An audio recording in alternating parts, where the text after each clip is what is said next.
আপনি দেখছেন news now, আমরা জানি কোনটা খবর। কেন্দ্রের অর্থনৈতিক নীতি, বেসরকারীকরণ এবং শ্রম কোড, বীজ বিল 2025 ও বিদ্যুৎ বিল 2025-এর বিরুদ্ধে তীব্র সমালোচনা করল প্রদেশ কংগ্রেস।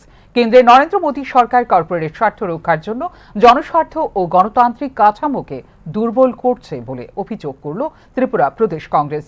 কংগ্রেসের দাবি, গত 5 বছরে দেশে 2 লক্ষের বেশি কোম্পানি বন্ধ হয়েছে, শিল্প উৎপাদন ও বিদ্যুৎ খাতে পতন দেখা যাচ্ছে, অথচ বিভ্রান্তিকর জিডিপি বৃদ্ধির কথা বলছে সরকার। দলের অভিযোগ, নতুন শ্রম কোড 90% শ্রমিকের অধিকার কমাবে, বীজ বিল কৃষকদের বীজ নিয়ন্ত্রণ কর্পোরেটের হাতে তুলে দেবে এবং বিদ্যুৎ বিল 2025 কার্যকর হলে বাড়বে গ্রামীণ পরিবারের খরচ। ডিজিটাল নজরদারি নিয়ে সঞ্চার সাথী প্রকল্প সম্পর্কেও প্রশ্ন তোলে কংগ্রেস।